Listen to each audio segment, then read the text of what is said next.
এই মন্দিরের দীপকদান, বদিউল খান, এই ওয়ার্ডের সভাপতি দীপু, সাধারণ সম্পাদক দিলেন, অন্যান্য যুবদল সহ অন্যান্য নেতৃবৃন্দ, আমাদের এখানে উপস্থিত আমাদের অত্যন্ত শ্রদ্ধাভাজন রেহানা ভাবি, সৈয়দ রেহানা ইসা, এবং আমাদের ওনাকে আমি ধন্যবাদ জানাই যে উনি এই এখন ওনার স্কুল ফেলে রেখে উনি এই অনুষ্ঠানে চলে আসছেন, এর জন্য ওনাকে ধন্যবাদ জানাই।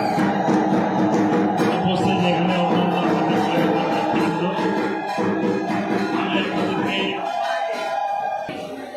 সনাতন ধর্মের ভাইরা যাতে সুন্দরভাবে ভালোভাবে উদযাপন করতে পারেন নির্বিঘ্নে, সেই কারণে আমাদের দলের চেয়ারম্যান জনাব তারেক রহমান তিনি আমাদেরকে নির্দেশ দিয়েছেন প্রত্যেকটি মন্দিরের নেতাদের সাথে বসে তাদের সর্বরকম সহযোগিতা করার জন্য। যে কারণে আমরা ইতিমধ্যেই যেটা প্রশান্তদা বললেন, আমরা প্রতি বছর পূজার আগে আমরা একটা বৈঠক করি।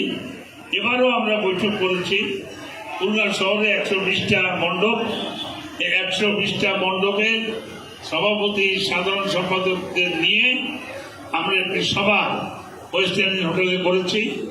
সেখানে আমাদের প্রধান অতিথি ছিলেন আজিজুল বাড়ি হেলাল, আমাদের রকিবুল ইসলাম বকুল, আমাদের অনিন্দ ইসলাম অমির এবং বাবু জয়ন্ত কুমার কুন্ডু, এরা সবাই ছিলেন।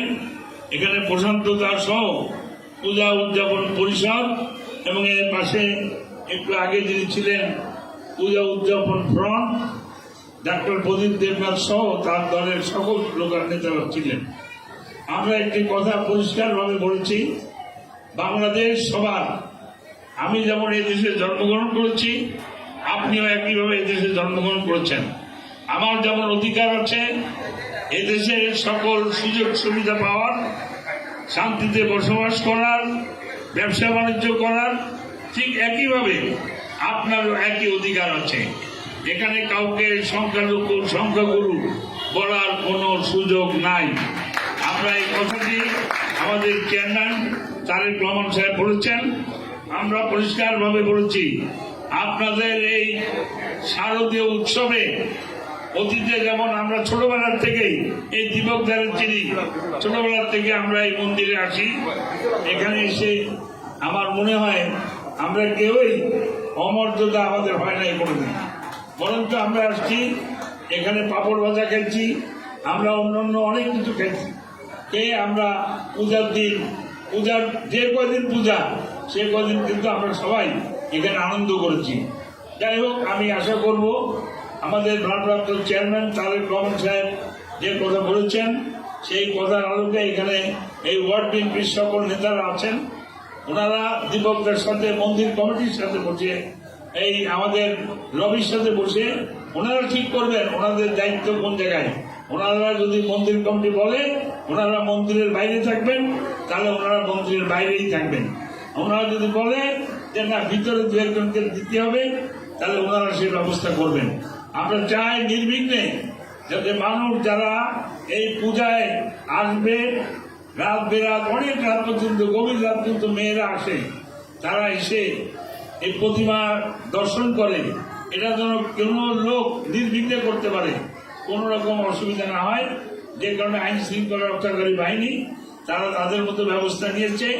আমরাও চাই এখানে পরিপূর্ণভাবে এই ওয়ার্ড বিএনপির পক্ষ থেকে আপনাদেরকে সর্বত্র রকম সহযোগিতা আমরা করব, যাতে কোনো অসুবিধা না হয়। আজকের এই যে কাপড় চাপড় দেওয়া হচ্ছে, এটি আমি গতকালকে শীতলাবাড়ি মন্দিরে দিয়েছিলাম।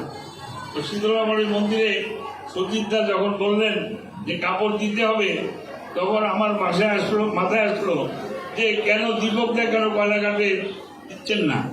তারপরে আমি দীপকদাকে ডাকলাম, এই ওয়ার্ড বিএনপির নেতাদের ডাকলাম, ডেকে বললাম যে এখানে বস্ত্র বিতরণ করতে হবে।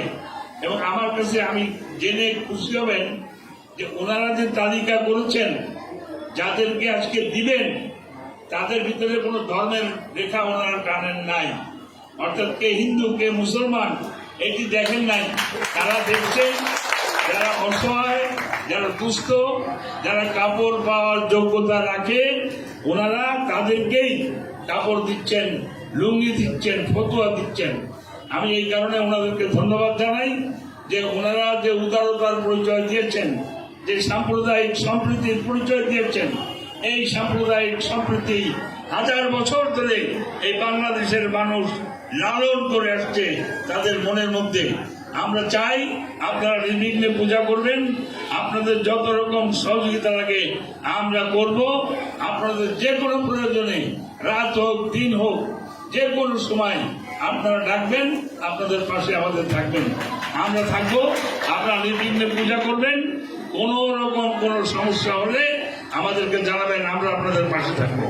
আমরা যারা এই আয়োজন করেছেন, বিশেষ করে এই মন্দিরের যে কমিটি, তাদেরকে ধন্যবাদ জানাই দীপক দাকে যারা এই আয়োজনটি করেছেন, এবং আমি প্রশান্ত দাকে ধন্যবাদ জানাই, অনেক ব্যস্ত মানুষ।